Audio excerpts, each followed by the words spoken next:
All right, we are starting off tonight with the public hearing, and Mark is here to talk about the telephone system.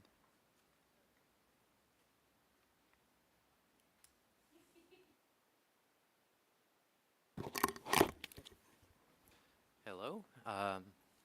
So yeah, the project is for replacing our soon-to-be end-of-life NEC telephone system district-wide with a voice-over IP system, and that includes all the phones at all the sites. The vendor we recommended was NHVoIP, and I believe the amount for the public hearing out of the Technology Trust Fund was $100,000.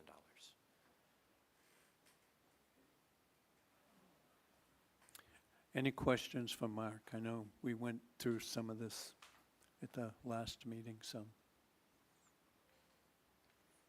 Okay.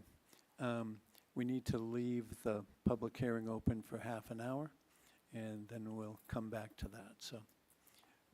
Okay. Great. Thank you. Thank you. All right. We'll open up the regular meeting now, and if you'd join me for the Pledge of Allegiance.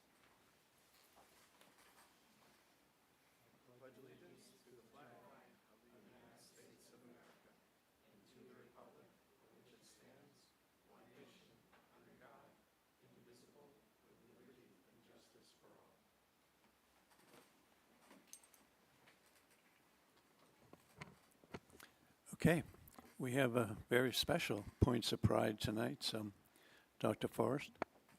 So I'm going to invite Will Phillips from the New Hampshire School Board Association to come up to the mic right there, yes. And if you just make sure the light is on, and you have to talk right into the microphone. There we go. Little green light should be on. Got it. If you don't talk right into the microphone, then our streaming audience won't hear you. And I know everybody's going to want to hear this. So hello, everybody. Will Phillips. I'm the staff attorney, director of policy services at the New Hampshire School Boards Association. And I'm here to talk about one of your members who you all know much more than I do. What I know about this person is put in this paper right here. But the New Hampshire School Boards Association every year offers yearly scholarships to children or grandchildren of sitting board members. Factors that we consider for winners are academic achievement, active participation in school-sponsored and extracurricular activities, community service activities, and then an essay on the topic of what school boards can do to impact student success. Amazingly, that is why you're here. So hopefully we, take that away. NHSBA is pleased to announce this year that the winner of the 2026 NHSBA Student Scholarship for the Southwest region is Conval High School senior Liam Armstrong, son of Conval. Sorry. Son of Conval School Board member. You're gonna wait. Mary Armstrong, and in addition to congratulating Liam, we want to thank Ms. Armstrong for her service and dedication to service on the Conval School Board. So Liam's academic accomplishments are numerous. You probably know them better than me. He maintained an outstanding grade point average while taking rigorous courses. He received numerous academic acknowledgments, including National Honor Society, German Honor Society, New Hampshire Boys State, and Honor Roll. In addition to being an accomplished student, Liam participated in extracurricular activities, youth and government, student council, book club, and the swim team. His references describe him as enthusiastic, positive, dedicated student, and an exceptional young person whose presence, insight, and character consistently elevate the room. That's an important one. And someone who steps into the many roles that hold a community together. So please join me in congratulating Liam in the award of the NHSBA Scholarship.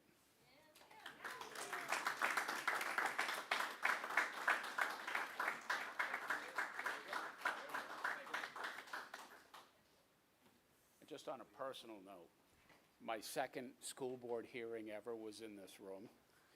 My 3 children graduated from Conval, so Oh. it's always lovely to be back here. Thank you. Will, did you realize that Liam was also our student school board rep? That was in the first part.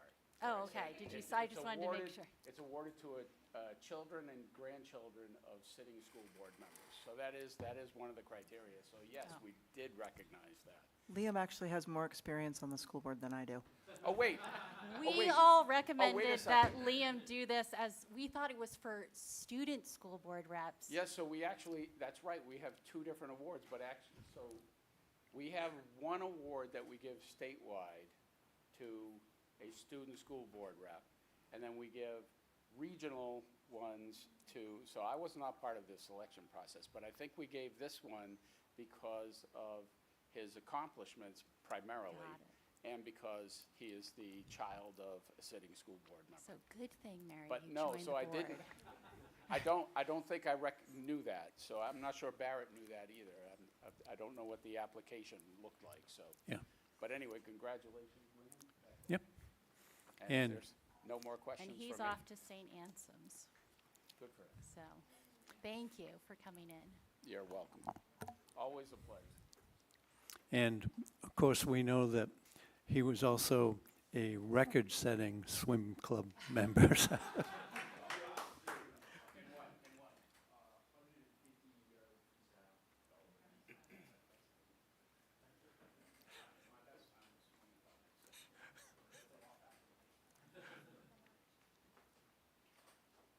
Mark may need your technical assistance.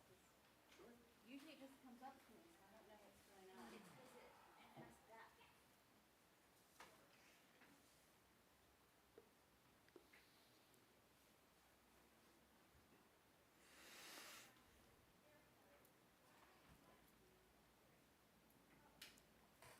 So our other point of pride is, this was a hard night for students to come, everybody's last week of school.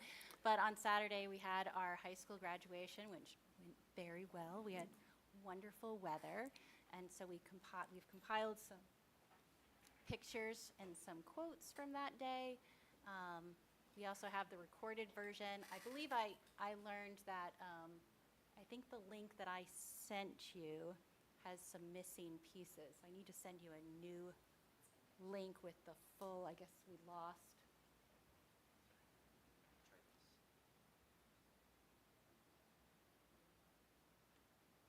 On the day of the filming, I think the streaming dropped at pieces, but we have the full recording, so. It's all, the full version of it. So Heather, if you, no pressure, but if you'd like to come to the microphone in case you'd like to add any information. So, the adults are usually in the upper apron as the kids walk out and start their lining up. So at this point, the staff were clapping for the students who have made it to this day. And here we are lined up, waiting to go down. The staff then walk through the students, and the students clap for the staff. And then the students go down, and we've got, I don't know if you recognize him in this picture, but we've got Marcus, who was what's that position called? Class marshal. Oh, Class marshal, yep. leading them in. And then as they get closer to the field, they then walk through the faculty who, oh no, that's on the way out, right? No, on the way in as well. Oh, Mhm. way in. As soon as we hit the Thank you. track, Yes. And then a group of our graduates. We had an incredible performance of the national anthem by Jordan Sweet. It was rocking, if you were there. It was impressive. Heather did a wonderful speech. Do you want to share your quote, Heather? since Thank you're you. here to- Sure. This was a snippet from the speech. I said, in a world full of answers, your thinking still matters. No technology, no matter how advanced, can know what you noticed. Cannot know what challenged you, what moved you, what made you pause, and what changed your mind. Use the tools available to you.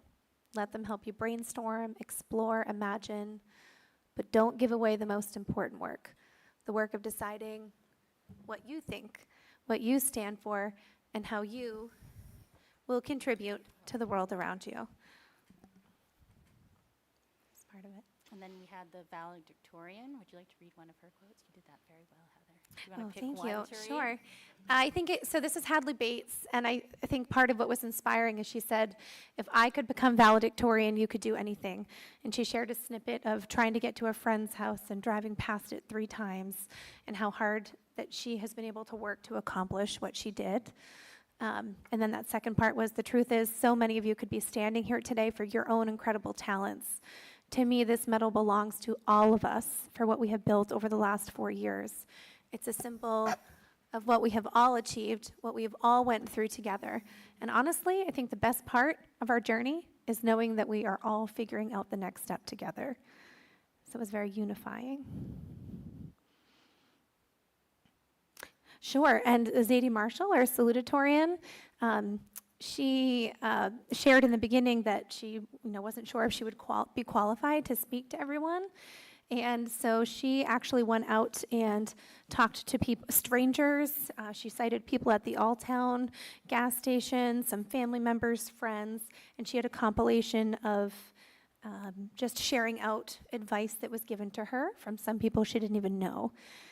So, and that's what the quote is here. Love who you are now and be excited for who you will become. Just when you think there's no more room to grow, you're just getting started. Don't rush your life trying to have everything figured out right away. Keep showing up, working hard, be kind to people, and trust that things will fall into place even when they don't make sense yet. Don't give up when life gets hard, because challenges and obstacles are part of success. Remember that you are the product of your habits. Never forget to have grit. Rarely does anything worthwhile in your life fall into your lap. Don't be afraid if your path doesn't look the same as everyone else's. What's meant for you won't miss you. Don't take everything so seriously.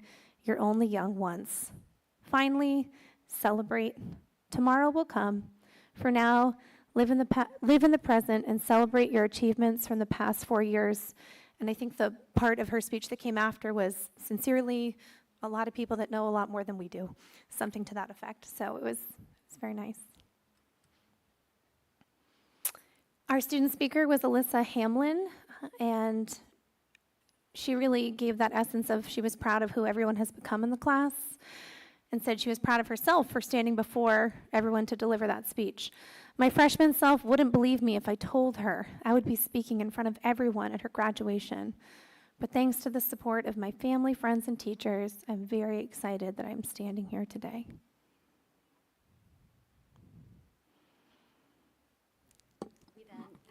We then had a performance by the select choir, So Let Us Create. We had Tyler Mudrick, who is one of our special education teachers, give the Faculty and Staff Award speech. And the winner this year was Alita Brissett, which is very exciting. I remember Alita when she was a second grader at AES. So it's really exciting to see how these young men and women have grown up and everything they've accomplished.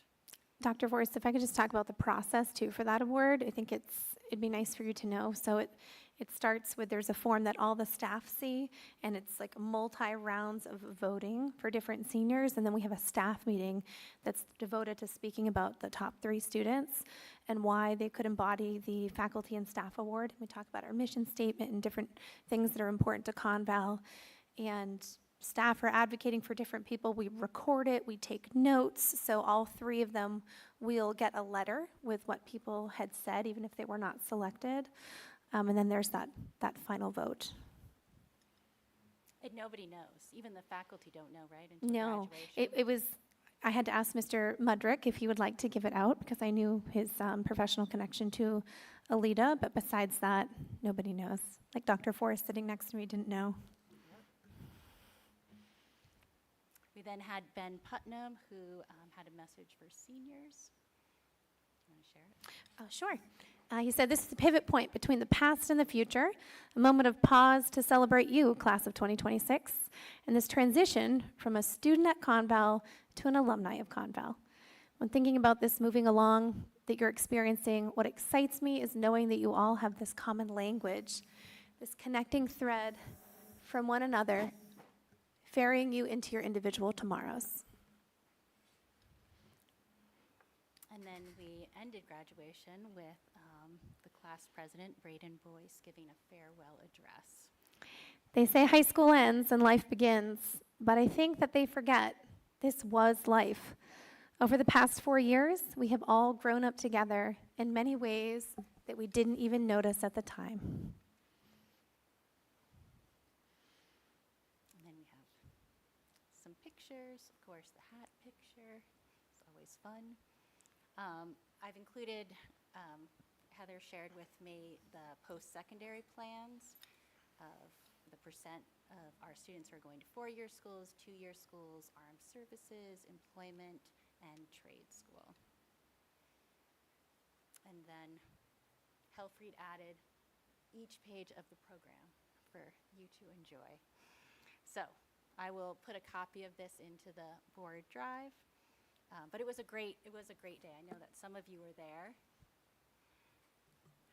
As a parent of one of those graduates, I wanted to say thank you to all of you guys, Heather, to all of the faculty and staff who've made such an impression on all of my children.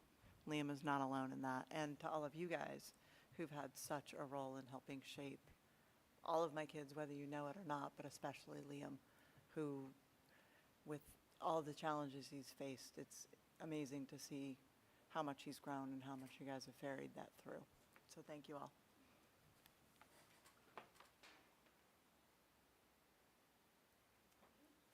Thank you.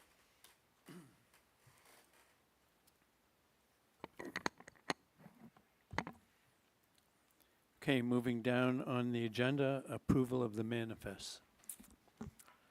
I certify that the manifest listed below, totaling $2,199,903.75, have been reviewed by me and found to be proper charges against Kentucky Valley School District for goods and/or services received and have been properly processed prior to their submittal to the school board. Move to accept the manifest. We have a second? Second, Carl. Okay. All those in favor? Aye. Opposed? Abstentions? Okay. Before we go on to the next thing, I need a motion to add looking at the agreement with CVAA to the agenda for tonight. So, Move to add the CVAA contract to the agenda. Second, Tom. okay. All those in favor? Aye. Opposed? Abstentions? Okay, we have no public tonight, so we'll go down to reports and Tom and facilities. So we met on June 11th, last week. The Facilities Committee is creating a schedule for next school year to meet with the Conval community. The purpose of these meetings will be to share the data we have gathered about Great Brook and South Meadow, the needs of the schools, their similarities and their differences. And we want to gather feedback from the Conval residents and throughout all of our towns to help guide us as to what our next step should be moving forward with our middle school program. Any questions for Tom? Okay, communications and Curtis. The Communications Committee also met on Thursday the 11th. We welcomed our newest member of the committee, Elizabeth Ahern. It's nice to have some extra help on board. Thanks for joining. We started by working around the school board Facebook page and discussing a timeline to get that launched and live. We met with Helfried. Thank you for coming, Helfried. And I think we have a launch date of end of July. So some work to do on the SAU's part, back end, and some more work to do with the committee, but we're on track to get that going. We briefly discussed the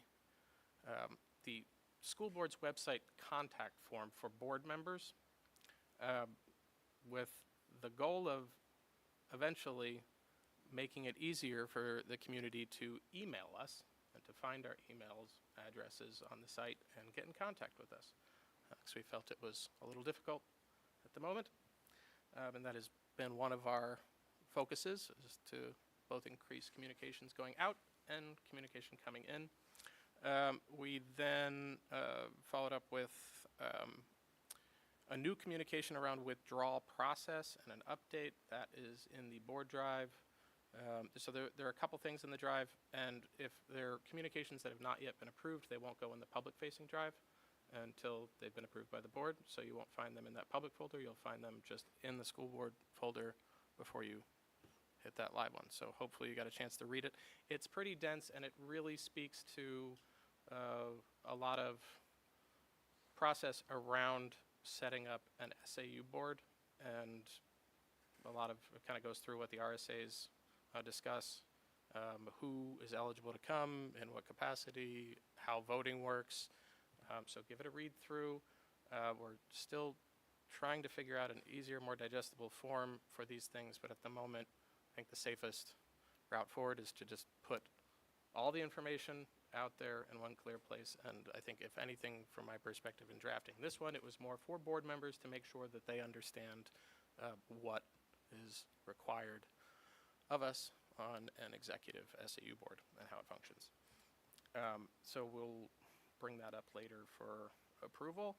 We also added an agenda item that kind of came up out of necessity, and they are also in the drive. There are 2 letters to the governor around bills moving forward that are sitting on her desk currently. There's HB 1300, which is the tax cap bill that would make towns vote in a November election on imposing a tax cap on schools, and also in that piece was a cap on SAU budgets themselves. So there's one letter advocating on our collective behalf against that bill, and the second is around HB 1610.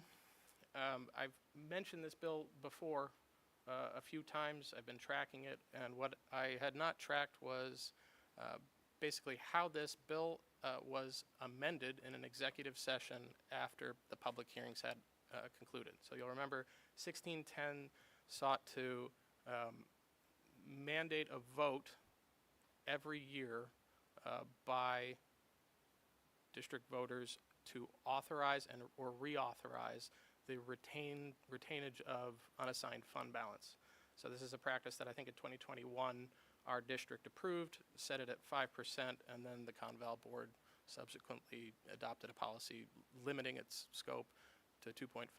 Well, it wasn't just, so in an executive session, that bill was set to take effect 60 days after it would have been signed, and it wouldn't have affected us immediately. It just would have meant next year we would have had to vote had it been signed. In an executive session, they changed that bill to become effective immediately and to retroactively rescind our authorization to retain funds. So that means the funds we are carrying now, we would not be able to retain them this year. And it creates a number of financial stressors on districts and taxpayers alike that this letter speaks to, and that you'll hear more about, I think, from Dr. Forrest and Mr. Cass as well. So these 2 letters were also discussed, and that took up most of our time. We did not get to the Boards of Excellence review or any facilities work that had been on the agenda.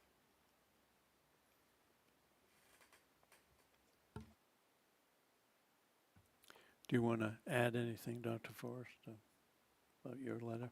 I was going to talk about, Neil and I are going to talk about our letter during the superintendent's report. Okay. All right, let's go back to the public hearing. We're just about at half an hour, so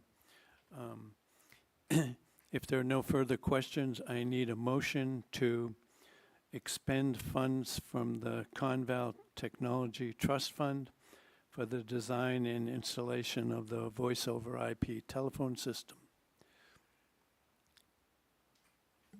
I move we expend funds from the Conval Technology Trust Fund for the design and installation of a voice over IP telephone system for schools in the district.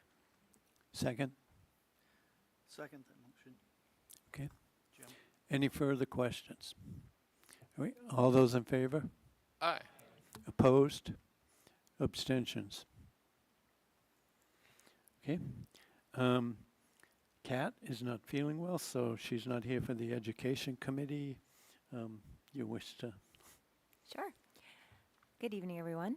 We had a meeting last night. We had a great conversation. We just talked mostly about the assessment data and just dug a little deeper than what I had presented to you. And the board members asked some really great questions. We had great conversation that led into further conversation regarding curriculum goals for the 26-27 school year. So we talked about some different needs that, different people ask questions and different needs that we have. And I will be consulting with stakeholders over the summer and talking with principals and Dr. Forrest. And we'll be coming up with a curriculum renewal cycle to be presenting to the Ed Committee in the fall. And that's what we discussed. Any other members of the committee wish to add anything? I'll just second that it was a great discussion. We covered a lot of data, probed a lot more than we were able to in the last board meeting, and it was just all told. I think Amy is leading us down the right path on curriculum, and it's going to take a while, but we're on our way. So thanks. Okay. Thank you. So Marcus is not here tonight, but again, we will be having a new student representative to replace Liam, hopefully at our next board meeting, which is in July. Legislative update. Curtis? Thanks. So as of last week, when I checked, there were 53 education-related bills sitting on the governor's desk waiting for her signature. That is one piece of legislation for every week of the year, plus one. And I'm just kind of stunned. It's impossible to talk about, it's impossible to react to, and it must be impossible to govern. And I don't know, I'm just lost for words at how this is our process and how these bills are considered one at a time, and at the end of the day, they all have to work together for near immediate implementation on our level. And it's a tsunami of regulation that is heading our way. I counted 16 unfunded mandates. I stopped counting on bills that would require increased capacity at the SAU and administrative level to oversee and implement. And this is, in concert and with bills that want to restrict district spending, specifically on administrative costs. So I don't know how the hell you cap administrative spending and then try to pass dozens and dozens of pieces of legislation that add administrative burden. So let's just take a second and try to imagine 53 bills working together. You can't go through it with the NHSBA in an hour-and-a-half live stream. You can't, I don't know, I hope there's some pause in the governor's office. I really do, because I don't feel there aren't that many of them that represent, in my humble opinion, the interests of schools or share the perspective of school boards or the people in charge of governing the outcomes of those. And it's frustrating. There are also a lot of bills, or a couple of bills that that govern by ballot measure. And they are asking people to vote on a specific thing and calling that, governance. There are policies like budget caps, which failed on the floor in the House, and yet they turn around and ask voters to vote on them because they couldn't pass it, so they want people to vote. And again, the point I forgot to mention on 1610 was, that our voters approved this. And they also approved a budget that was built on financial assumptions and planning that is predicated upon the strategic usage of fund balance and creating an emergency fund to disenfranchise voters with legislation that rescinds retroactively our authority to do something voters have essentially voted twice to do is just a little beyond my comprehension. So, keep an eye open for the NHSBA emails. The bills that are on the governor's desk don't have to be signed within 5 days. We don't quite know when they get enrolled and are officially up for consideration, but pay attention, please. And if people out there are wondering why administrative costs are so high, look at Concord. This is supposedly a state of limited government, but all right, I'm gonna stop. So with all of the bills that are looking at being signed by the governor, obviously the policy committee will have to look at some of those and decide whether or not we need to update new policies. I think the other thing, looking at some of those bills, is, again, we'll be in the same situation as a couple of other bills put us in, which is the state is requiring us to do things that the federal government says we're not supposed to be doing. So we will have to try to figure out how we can comply with what the federal government is asking us to do and at the same time meet what the state is requiring us to do. So we'll have to be researching that. All right, down to the consent agenda.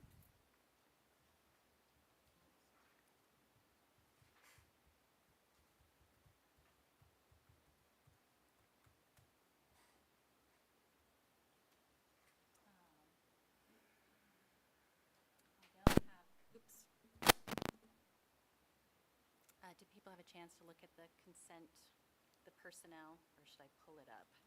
I'll quickly pull it up.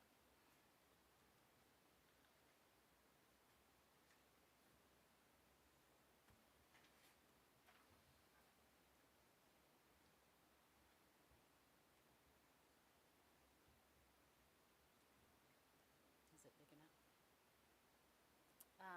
So we actually have 5 nominations. We have an elementary teacher at AES, we have 2 school nurses, and an elementary teacher for FES. And within the last hour, we have a principal for TES, which is very exciting. We had to talk to the state to make, the person doesn't have a New Hampshire principal certification, but is state confirmed, is eligible. And we're very excited about the principal for TES. Her name is Rebecca Hips. She has her doctorate from Vanderbilt University. She did her doctoral studies on place-based studies. And she also most recently worked as a consultant for CVEA, which is the curriculum that we are adopting. And she's a Greenfield resident. So we're very excited about that possibility, or what is going to happen. And she came for an interview, and she also spent a half a day at Temple visiting classrooms. She taught because it's a teaching principal, she taught a lesson with a small group. So it took a while to fill this position, but we feel really good about who we are hiring. Great match. And so any questions about? All right. Just like to thank our AD, Mr. Pimentel, for his years of service in the district. I think I ignored that on purpose, Larry. I'm sorry. I don't want it to be real, but yes. Yep. We're For gonna those, miss Larry, but we Yep. wish him the very best. for those of you who don't know, he was principal at Peterborough Elementary School for a period of time and then moved over to be the athletic director at the high school. So again, thank you very much. He is returning to the elementary level. All right, can I have a motion to accept the consent agenda? So moved. Second? Second, Carl. Okay, all those in favor? Aye. Opposed? Abstentions? Okay, SAU report. Okay, so monthly calendar in July, right now, we have a budget and property committee meeting scheduled for July 21st at 5:30 p.m. Followed by a school board meeting scheduled for 7 p.m. So budget, property, school board, anything else for July? Oh, yes, we can do June. We're doing it in reverse. Okay, Yes, we still have some days left in June. Okay. So at this point, we have a Selectmen Advisory Committee for next Thursday at 6 p.m. here at the SAU. Anything else for June?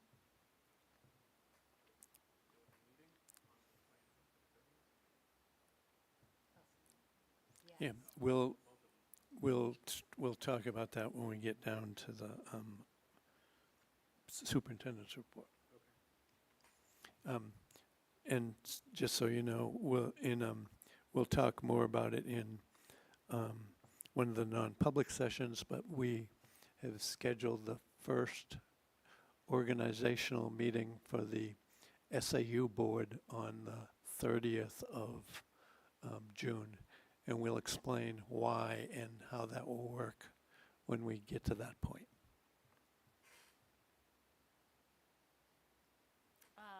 And then Curtis shared information about House Bill 1610. And in addition to,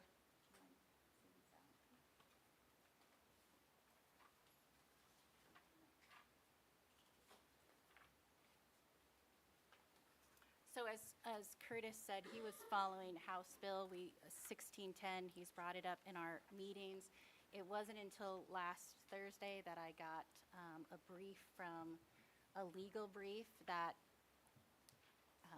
and we are not the only ones. So a lot of people were caught off guard that it really sunk in that, oh, this bill is going to potentially impact our fund balance this year as of June 30th, which was concerning to us. So New Hampshire School Boards Association, New Hampshire School Administrators Association had, Bennett Concord had written letters, encouraged superintendents and board members to do the same. So fortunately, we had a communications committee meeting on Thursday, and Curtis took care of the board letter, which that he has shared in the drive. And then Neil and I also put together a letter from the SAU where we've identified specific things. And I think Curtis covered all the points that we made. Neil, do you want to? I didn't cover the interaction with 1300. Oh, okay. So the last bullet in our letter is I thought you mentioned this, but yes, so there's also an HB 1300, which if signed, voters will vote on the ballot.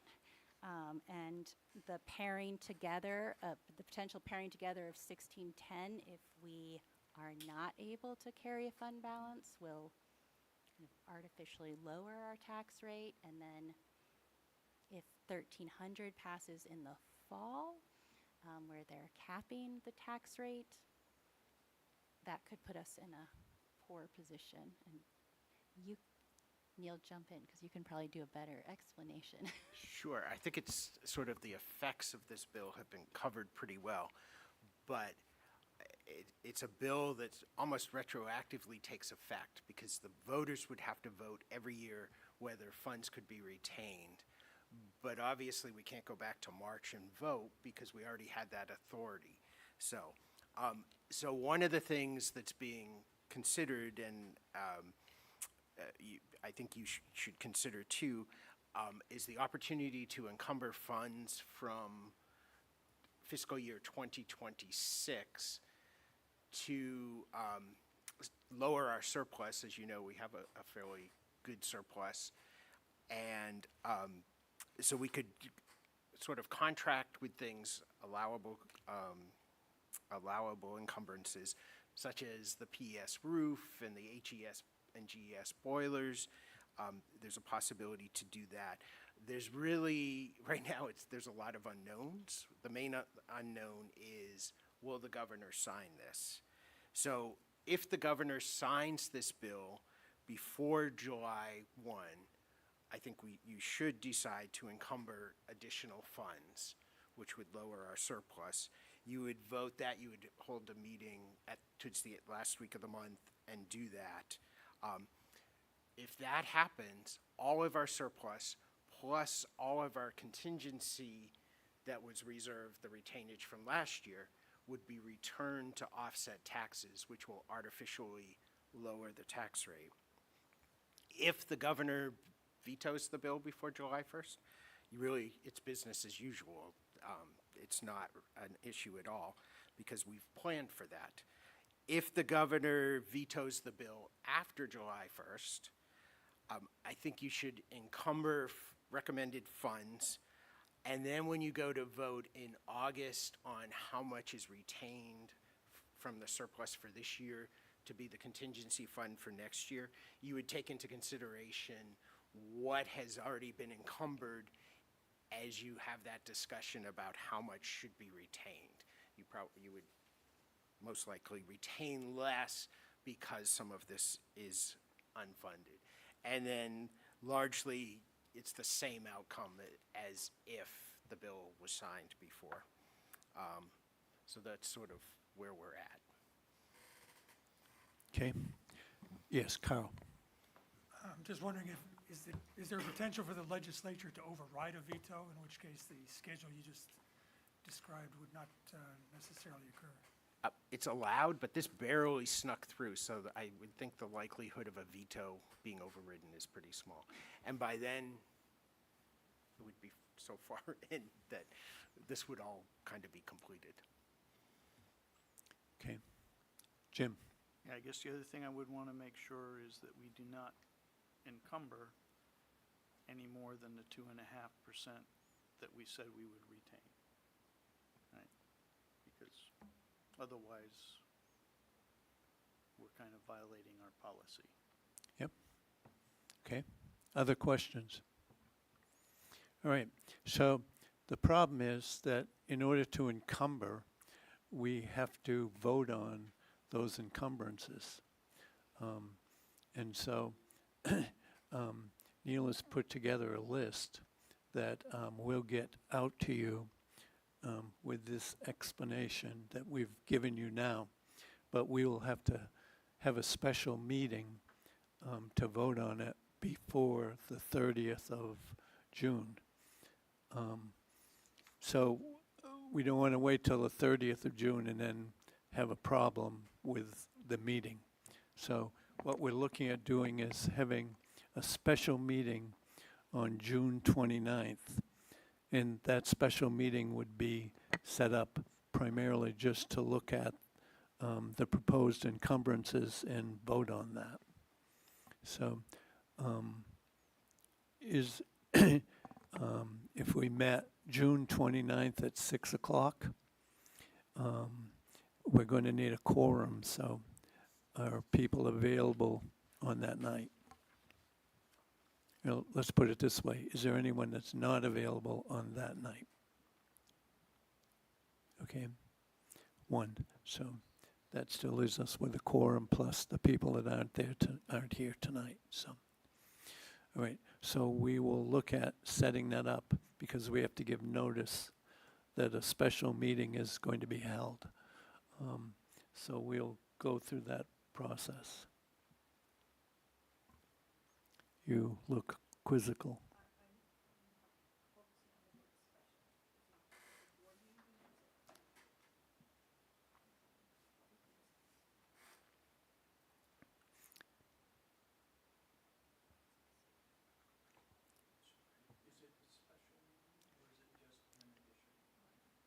Okay. Extra special, yeah. No, it's just a regular, we'll have a regular board meeting. Okay. So I guess just to return to the relationship between 1610 and 1300, if you didn't encumber funds and the governor signed this law, it would all be returned to taxpayers as after June 30th. And then if 1300 passes, they're going to use this year's amounts, including all the money we gave back, to set a tax cap. So the fact that if that happened, that would hurt us significantly. And it's almost, the districts that have a fund balance would be punished in this one kind of, because it falls in like there's nothing we can do, right? If she waited and at least we could vote in March, we'd be in better shape, but, So does everybody understand that? Like, right, our budget is here, and when we return funds, 2.5%, it would go to here. And if 1300 passes, then the increase would come over this level, right, level A, which is down from our budget anyway. If we have to return everything, then the tax rate is lower yet, and then the tax cap increase is off of that lower number. So it artificially suppresses what our expenses, our costs of running the district are, and then it remains suppressed from here forward because of the cap. So it's not a good thing. And it's a thank you. Good tax explanation. I cap, appreciate that. not a budget cap. If it were a budget cap, it wouldn't cause the same issue. It's not saying you can't increase your budget. It's saying you cannot increase taxes. So if you're basing that on a artificially low tax rate, which would drop quite a bit, then it affects you from then on. Yeah. Any other way to look at it is if you look at this year, you know, where our budget was much lower, but because of the money given back, you know, our tax was higher. It, you know, then it would be even more trouble with that. So, yes, Curtis. I just thought to add for anybody listening here that 1610, the legislature also included language for the warrant article. So when they're saying voters need to vote annually to retain funds, when they go to the ballot, the legislature wrote in the ballot language that would appear before voters, and they did so, and they put their thumb on the scale. They wrote, you can authorize your district to retain funds, comma, or instead of returning funds to taxpayers to lower taxes. And it is simply like, it's a biased statement, and I want to be clear, when we retain funds, we hold them for emergencies, and when we hold those funds, they make interest. So it comes back as revenue to the district, so it is not a loss. The funds still, you know, they're in the public pool, and I can't recall Conval having used those funds for an emergency purpose. We have been very careful, and they are very effective for us and for taxpayers in our ability to keep tax rates even and to keep, we have enough uncertainty out there. We don't need everybody's tax bills shuttling up and down 10% a year. That is hard for regular people to live and to plan by. So, we have what I feel is a very, prudent system and really good governance around it over successive years. Yeah, And the vote on the tax cap is on the November state election ballot with the school board may have a public hearing and should if it's on there, but it's a whole different time and a whole different place than we voted on a tax cap 2 years ago. And the voters got to discuss it, and then it was on the warrant, and it was soundly defeated. But this is sort of a whole different place for that to be happening. yep. And I think actually 1 year when we had an extremely high special ed overrun that we looked at, declaring an emergency situation and used some of that money, if I remember correctly. But if you look at, some of these school districts that are being charged $2 million for health care, and that are having to make that up through their contingency funds or surplus, that's no longer going to be available for anything, so. All right. So later on in the meeting, you'll be voting to approve the school board communication. Neil and I are asking that you also approve our communication to the governor. We don't typically send communication or go up to Concord to testify on something without the board's support. Question. Yeah. And I don't know the answer to this. Maybe nobody does. But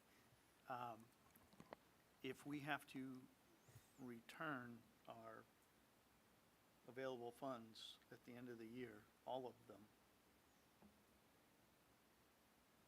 would that preclude adding to our trust funds from those available funds, or does that trust fund money come out before it's called excess?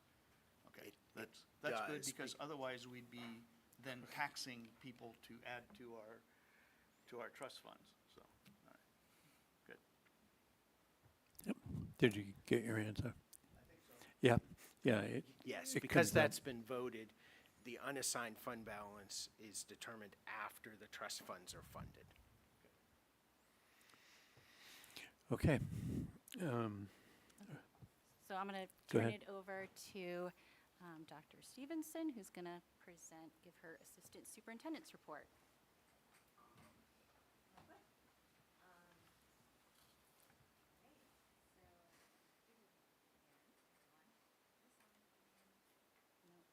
Okay, now you can hear me. Okay. All right, so tonight, as I was preparing for the report tonight, I was reflecting because it's about a year ago that I was sitting there and you all voted to accept my hire. So I've been here a year. And as most of you know, I relocated here from Connecticut. So I spent the year learning about what RSA means, what warrant articles are, the 603s, and trying to understand what everybody was talking about. So, so it's been a year. And I was also reflecting at graduation because I attended graduation. It was a wonderful, beautiful ceremony. And as the ceremony was going on, I was looking at the view and the rolling hills and just thinking to myself, wow, this is just such a great community. And I'm just so grateful to be here. And I do want to say, I need to give a shout out to Tim Grassi because the fields are amazing and beautiful, and that doesn't happen everywhere. And I also want to give a shout out to Heather and to the kids that spoke and the teachers that spoke, and it was just really a wonderful ceremony. So for those board members that were here in, I believe it was November, I did a presentation, and I, after being here for several months and talking to different stakeholders, had decided, and consulting with Dr. Forrest, I had put together a presentation of curriculum priorities, things that I wanted to focus on for this year to set us up for next year.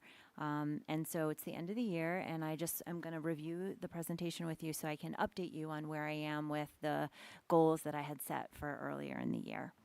So the overview was to present curriculum priorities and associated budget allocations for the 26-27 school year. I was focusing on instructional improvement, professional learning, innovation through technology, and compliance and staff support. So the first initiative that I wanted to bring into the district was Vector, and many of you have heard me talk about Vector. It's a professional development resource library.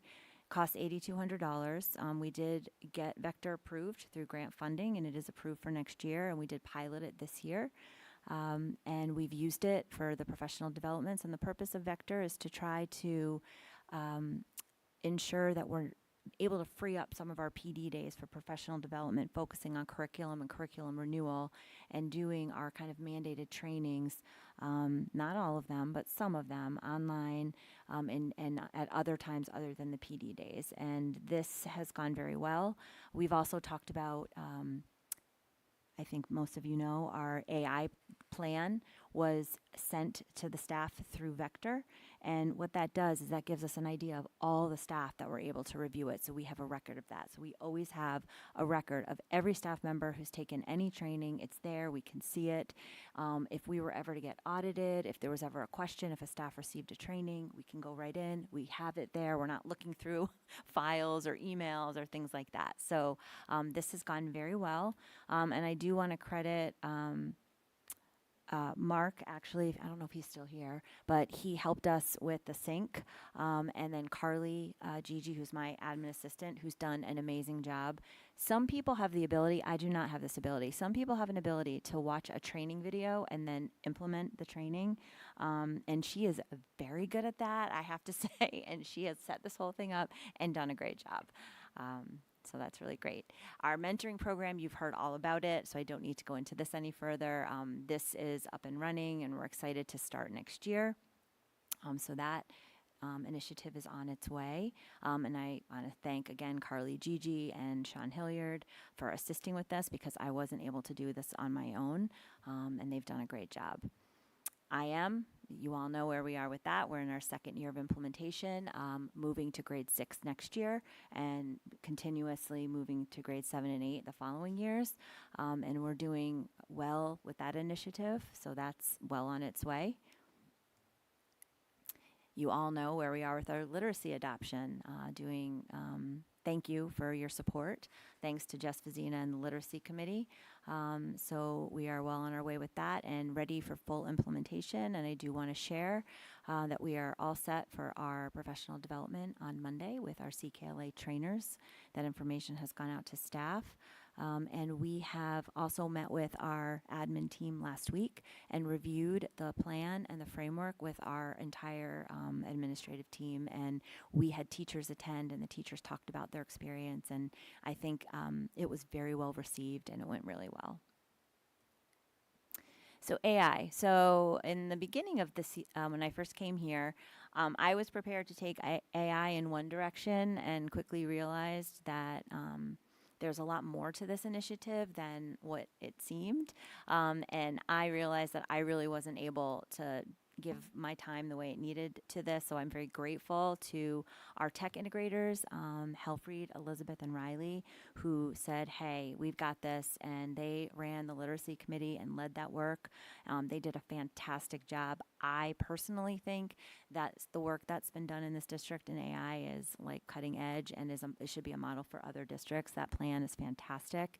I will share with you that I have sat here kind of like I sat at graduation, just going like, wow, I've sat here in the literacy or in the AI committee meetings, looking around at the work being done, just going, wow, these people are just so invested, and it's been some really great work. We have secured funds for a platform, Flint. We have to meet to talk about how we're going to roll that out and that implementation. So that work still needs to be done, and there's still more work that needs to be done in AI because, as you know, it continues to change. As you all know, Sean Hilliard is going to be staying, so we were able to secure Title II funding for continued coaching for math with Sean. She's also going to be doing some mentoring for us and working with some of the new administrators, and I'm very grateful that she'll be remaining with us and assisting with the math implementation. And she's also helping us to ensure that we are, when we talked about this last night at the Ed Committee, ensuring that we're using data and we're using Linkit to store our data, to analyze our data, and to use that data for appropriate decision making. So that is well on its way. And so I had just identified the priorities, the costs, and the funding sources. And this is, we're not using Magic School AI, we are using Flint, and it's actually half the price at $6,500. So we're pretty much within budget on everything, and we were successful in getting the grant funding for all of these initiatives. So I just want to say I could not have done all of this without all of the support from the administrators and the staff and Dr. Forrest and the board. So thank you. I'm very excited to be here and to continue this work next year. And then I just have one other little thing that I want to share with you that's exciting. But before I do that, does anybody have any questions about this curriculum work? Okay. So this is so exciting. So right before winter break, I don't get to the classrooms as much as I would like, and that is a goal for next year. So I love when I can get in the classrooms. And before winter break, I was able to go to Pierce School and to go in the classrooms. And Jennifer Sutton teaches a multi-grade 2-3, and I was able to visit her classroom, and she had turtles. And one of the students brought me over and was introducing me to all the little turtles. They were so cute, and was sharing with me about how they feed the turtles and just everything, and it was really cute. So I was able to go to field day, and I ran into Jen, and she told me that I asked about the turtles, and she said that they had just released the turtles back into the pond. So I am sharing with you. She shared with me that this was the first class to be able to go to a release, and they went to Harrisville, where one of the Harris Center naturalists lives. The clutch was harvested on her property, and they were returned to their home pond. After the release, Susie Spikal taught the students about the animals that share the pond by having the classical ponding. It was a beautiful spot decorated with a mountain view and an active beaver lodge. I really wish that I had been able to be there. Jen reported that the students were so engaged, and several said it was the best day ever. And she reported that it was chilly and wet, but a great day to be a turtle. And so here are some pictures of the students engaged in the turtle release. So I just thought they were the greatest pictures, and I love turtles, and I wanted to share them with you. I know, it's a great day to be a teacher.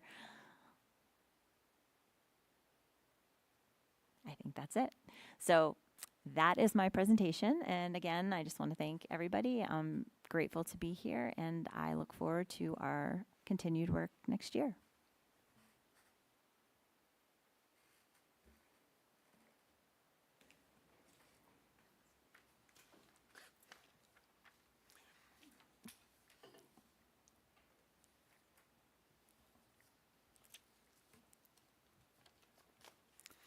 Okay, moving down to old business, we have second read of the cash and school buildings. Mary? So up for a vote tonight for adoption is DM, cash and buildings in schools. We looked at this last time, and the only difference was that we took out the line about emptying the vending machines on a daily basis, figuring that that was not a reasonable expectation. So Okay, Move to approve policy DM. okay, any further questions? All those in favor? Aye. Opposed? Abstentions? Okay, the consolidated app. So at our last board meeting, I talked about the Consolidated app, and it is uploaded. It is in the drive from the last board meeting, and I had indicated that it was a lot of information, and so we wanted to give you all a couple of weeks if you wanted to look at it, and if anybody had any questions, I'm happy to answer them. Any further questions? Okay, the goal is to upload everything Friday. Okay, thank you very much. I know how much work that is that goes into it, especially with all of the additional restrictions that we have. So, thank you. Appoint a district treasurer.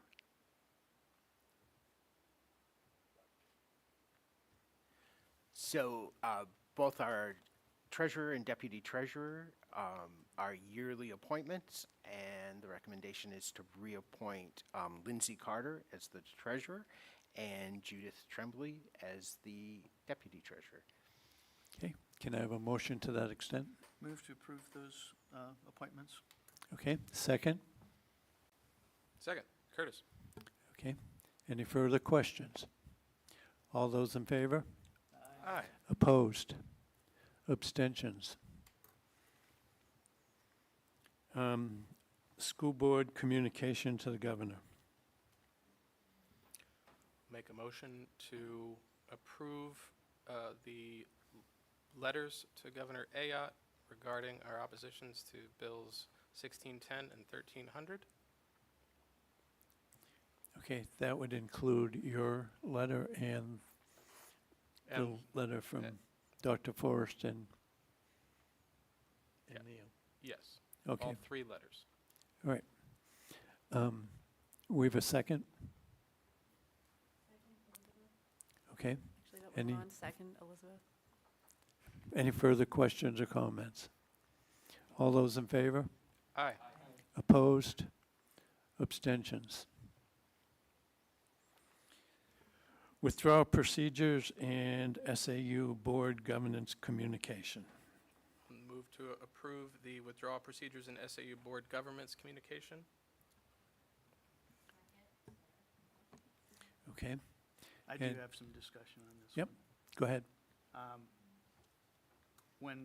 When it was first presented that a group of 12 people or 15 people comprising the SAU board can set a budget, and that imposes that tax upon the communities, I thought it was insane.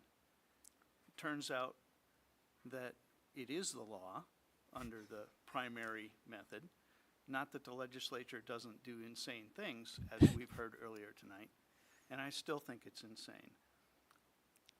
But I think we're erring in our omission of telling the public that there is an alternative budget procedure. It wouldn't go into effect for this year, but it certainly could for next, where the public does get to vote on that budget. And I'd like to see the alternative budget procedure expanded upon, and the process for getting that alternative budget procedure explained to the public in this letter. Okay. One of the things that, again, needs to be considered is the fact that there currently is another bill that says that that your SAU budget would need to go on as a warrant article separate from the school budget and be voted on by that means. And so any of the current or alternative processes would be stricken if that bill goes forward. It is signed by, well, it's going forward, so it depends if it's going to be signed by the governor. I understand that, and but you don't want to wait to put this letter out. So all you can do is address what the current situation is, and I think that current situation should be explained, because I think it is insane. It is certainly, I think, ethically wrong to have a board of 15 people determine that this is the tax that you will pay, and there is no way out of it. Yes, Dan. My understanding is they can shop around for another SAU, is that correct? No, what he's saying is, as long as we're a two-district SAU, that is the system that needs to be set up. And because of the because of the timetable that everything is happening in, the chances of us not having to do that for at least a year are not very good at all. So Dan, the way the process is legally written out, the primary process, if you don't vote for the alternative process, is that the SAU board sets the budget. Period. That then goes to the voters along with the school district budget and is apportioned the same way. But there is no default. If the voters vote down the school budget goes back to the default, but the SAU budget says it stays at whatever the SAU board said it was going to be. There is no methodology for the taxpayer to reject the SAU portion of that budget. Okay. So that's, in my view, you've deprived the taxpayer of the ability to vote on whether or not they're going to fund the SAU portion of the budget at its full, without some default back-off methodology. Yep, and the new, the new law, if it's put in, does have a default, but the problem is, the default is last year's budget minus, in which case, in our situation, there was no last year's budget, so what would happen there is, So I'm not debating, what might be. right, no, I'm just saying. saying we need to let the voting public Mhm. that we're trying to educate with this letter know that there is an alternative process that is available now that wouldn't go into effect until next year because it would have to get onto our school warrant, that does give them a voice in the process. Curtis. Can I make, I'll make a motion to amend the motion to accept this, including an explanation of that RSA, which just defines the alternative pathway for the SAU budget. Sorry, Brenda, that's a long motion to amend. I'll second that amendment. Okay. Questions? Elizabeth? I think you said earlier that the main audience for this is actually the school board members. Is that correct? Where is this letter going to be out there? Mainly on the website or? Yes, I was hoping it would be published on the district site, so it should be thorough. And given that it's, defining current statute governing the SAU board, I think it would be wise to include that. Right, but so the main point of it right now is not, if someone happens to look at it, it will educate a voter, but that's not really the main audience right now. Is that, obviously it needs to be comprehensive and accurate. Even considering us as an audience, that should be explained, in my opinion. Yep. And again, just to add, and I'm not saying that it should change anything, but there does need to be a public hearing before the SAU budget is finalized. So it's not that they don't have any input into it, it's just there's not a vote. So, all right, so we have a motion on the floor to amend it. So And seconded. Jim already seconded it. Yep. So So we get to vote on the amendment. yeah. All those in favor of the amendment? Aye. Opposed? Abstentions? Okay, now we vote on the motion as amended. All those in favor? Aye. Aye. Opposed? Abstentions? Okay, thank you.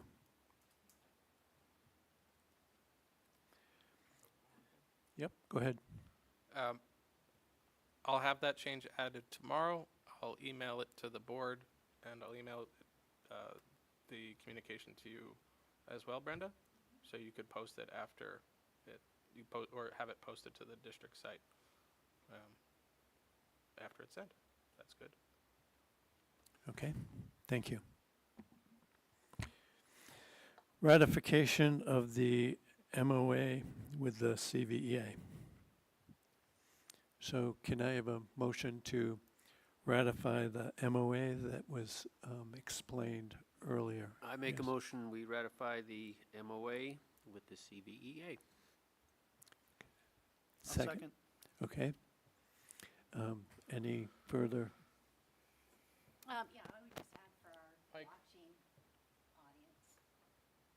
Turned it off. For our watching audience, the MOA focuses on adding one additional lane to the pay scale for our nurses. Right now, our pay scale starts at bachelor's, but you can become a registered nurse with an associate, so we are adding a column for nurses, registered nurses who have associates, so we can fill our open nurse positions. Okay. All right, if there are no further questions, all those in favor of approving the MOA? Aye. Opposed? Abstentions? Okay, one abstention. Expense and encumbrance report.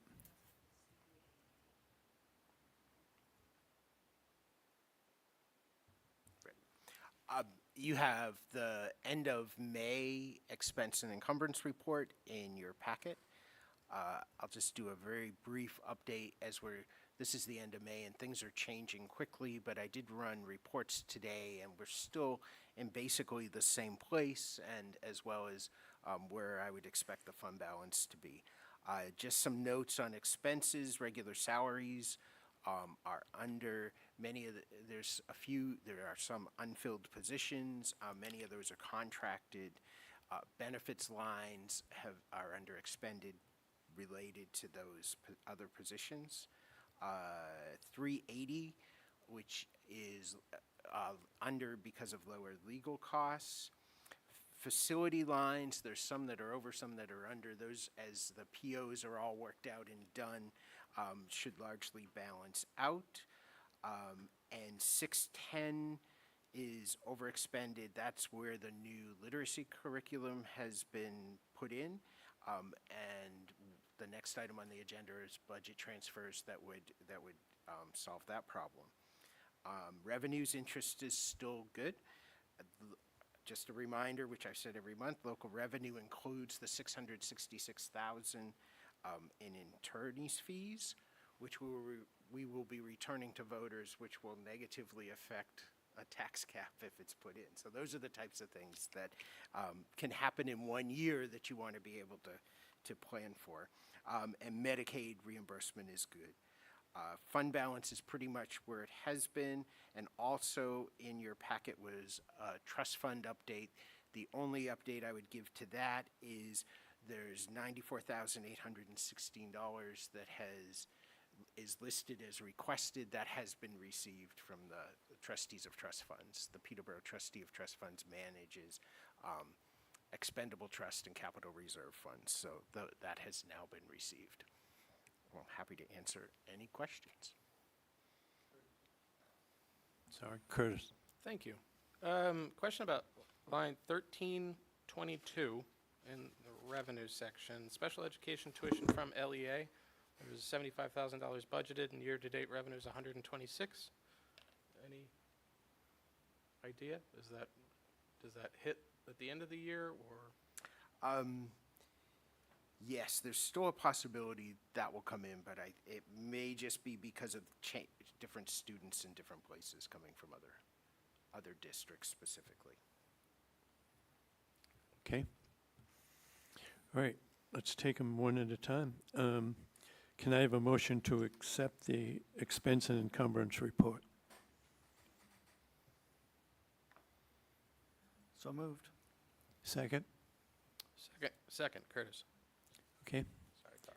If there are no further questions, all those in favor? Aye. Opposed? Abstentions? Budget transfers. Can I have a motion to accept the budget? Hasn't been presented Oh, yet. I'm sorry. I thought he added them together. The budget transfers are in your packet. There are 3 of them, and the explanations are there. Okay. Any questions on that? All right, now can I have a motion to accept the budget transfers? Move to accept the proposed budget transfers. Okay, second? Second, Carl. All right, all those in favor? Aye. Opposed? Abstentions? All right, seeing we have no public, oops, sorry, we have the CVAA agreement that was mentioned earlier. So, can I have a motion to approve the CVAA agreement that Curtis explained earlier? Move to approve the CVAA agreement. We have a second? Second, Curtis. Okay, you need to, any further explanation? Nope. Okay, any questions? All those in favor? Aye. Opposed? Abstentions?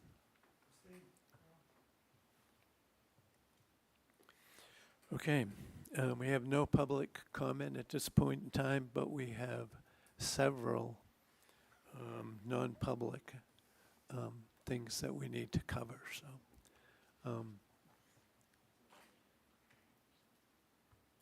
Yep, you wanna?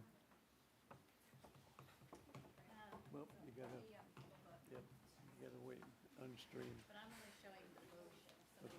All right, I move to enter non-public under RSA 91A32L, consideration of legal advice. Oh, wrong one first, well, okay. No, wait, RSA 91A32A, compensation of a public employee.